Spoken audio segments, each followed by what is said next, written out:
Hello, everybody. Rabbi Chaitovsky here, sitting in front of my library in my home down the block from our beloved synagogue, BMH-BJ, which is, like many others, still not fully open. But I wanted to talk to you this morning about this week's Torah portion, Behaalotcha. The book of BMH-BJ is a very interesting book. It actually describes the organization of the Jewish community, of the Israelite community, in relation to the ark. Everything was done in relation to the Mishkan, Everything was done in proximity to the Mishkan. The 12 tribes were organized on the north, the south, the east and west sides of the Mishkan.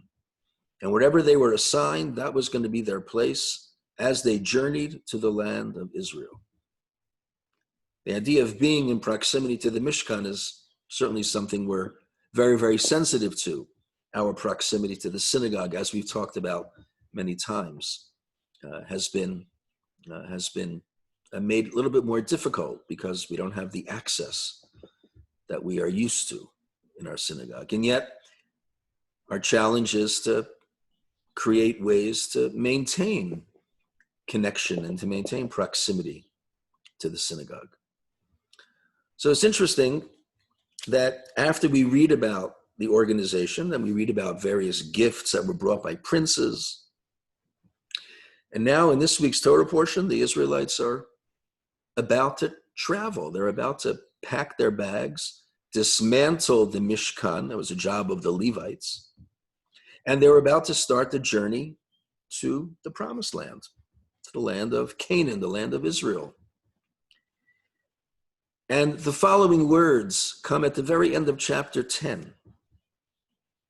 Vayihi ben Soa ha'aron vayomer Moshe. And when the ark would travel, when the ark would be lifted and start to move, Moses would say, Kuma Adonai v'yafutsu ayvecha. Arise, O Lord, scatter your enemies before you. V'yanusu misanecha mipanecha. And let those who hate you flee before you. And then when the Israelites would reach whatever destination, uvnucho yomar, and when it rested, shuva Adonai rivavot alfei Yisrael, Moses would say, reside in tranquility among the myriad thousands of Israel. Now, these words are very familiar to us. We sort of reenact the journey of the Israelites every week at our synagogue. Every time we open the ark and a Torah comes out, we say, Vayihi ben Soa ha'aron. And when we put the Torah back in the ark, we say, Uvnucho Yomar, concluding with the familiar Eitz Chaim Hi Lamachazikim Ba, the song we always sing. Chadesh Yameinu Kikedem, renew our days as of old. Those words are not in our Torah portion, but the other 19 are. And believe it or not, they're considered a book unto themselves. You know, legend has it that Ernest Hemingway was once challenged to write a story, a complete story in 6 words. And the story he wrote was For Sale, Baby Shoes, Never Worn. That is a complete story. It's almost a book unto itself. Beginning, a middle, and end, gets your attention, makes you think. Obviously, a lot of wistful sadness in the story. But complete story in 6 words. And to this day, there are people who try to write 6-word memoirs. There's an organization devoted to the notion of a 6-word memoir. But we can talk about that and even try that another time. But the Gemara in Masechet Shabbat considers these 2 verses at the end of chapter 10, these 19 words, to be the shortest book in history, the shortest book of the Torah. We talk about 5 books of the Torah. Now you know, you can say to your friends at your next cocktail party, you can say, no, there's not 5 books, there's actually 7. Because the book of Bamidbar actually has part A, part B, and part C. Part A, chapters 1 to chapter 10, verse 35. And then the 2 verses, 35 and 36, are a book to themselves. And then the rest of Bamidbar is part C.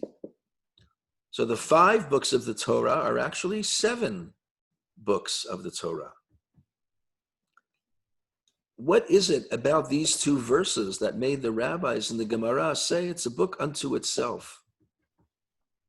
And I think it has to do with the following. The Israelites were starting a journey, and they had a clear destination in mind. They were going to the promised land, a land that was promised to their ancestor, Abraham, virtually at the beginning of his own spiritual journey, when God tapped him on the shoulder and said, Lech lecha, leave your home and go to a land, Asher Areka, a land that I will show you, an unnamed land.